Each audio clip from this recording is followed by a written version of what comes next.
The first time I went to my wife's company to ask for sick leave, the receptionist was visibly baffled. You have to be kidding me, sir. The person you're referring to, she's the owner of this entire corporation. She tilted her head, her smile fading. And our owner and her husband come and go together every day. Her husband definitely isn't. The elevator doors opened. In that next second, my wife, who should have been confined to a sickbed in our shabby apartment, stepped out, smiling brilliantly, arm in arm with her college sweetheart. Our eyes collided. Her smile fractured, freezing on her face. I looked at the cashmere and the diamond watch, the sheer extravagance clinging to her, and the tears that came felt like a bitter, hysterical laugh. That single one of your dresses is worth a year of my wages, but you played the role of a secretary making 40 grand a year. You took my entire savings to start this company, then told me you were broke and in debt. I worked 3 jobs just to help pay it off, so exhausted I didn't dare take a day off even with a fever. Tell me, Blair, why did you play me for a fool? Blair Caldwell fumbled for words, her mouth opening and closing soundlessly. Her companion, Miles Albright, stepped forward before she could speak. It's not a mystery, man. When I got married, she promised me she'd wait. Her company, her success, it's all part of the future she built for us. He shrugged, adjusting the cuff of his bespoke suit. So, no, she really doesn't have a dime she can give you. It was then I realized the depth of the deception. Not only had she hidden her entire identity and fortune from me,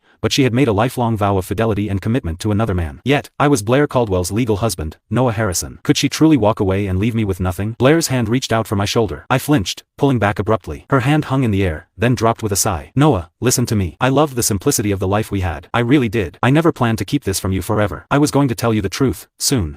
8 years. Blair, we've been married for 8 years. Was that not long enough? My voice was trembling, the rage a fragile thing beneath the surface of my shock. Or did you just think I was a fool you could lie to for the rest of your life? She tried to take my arm again. It's not like that, Noah. I took a shaky step back. My feet felt unstable because the soles of my shoes were worn flat, but I'd never felt I could justify buying a new pair. My gaze settled on Miles Albright. He was wearing gleaming custom Oxfords, a charcoal gray suit that screamed couture, and on his wrist, a Patek Philippe. I'd only ever dared to peek at those through a jewelry store window. I remember joking with Blair years ago, when you're rich, buy me a Patek, too. She had laughed, ruffling my hair. I promise. I'll buy you two. One to wear, one to keep in a safe. She had bought one. She'd just given it to him. Fighting the sickening bile in my throat, I forced a smile. Not like what? Then what is he? Blair glanced nervously at Miles. Miles is just a friend. Miles's smug expression immediately soured. Blair. She grabbed his arm, shooting him a silent look, then turned back to me, her voice dropping to a low, urgent murmur. Trust me, if I were involved with Miles, you wouldn't have lasted this long. He just got divorced. He's been really unstable, and I'm just trying to look out for him. He's always loved a cruel joke. He was just messing with you now. Don't take it to heart. Noah, you have to believe me. Believe her. I flashed back to our first year of marriage,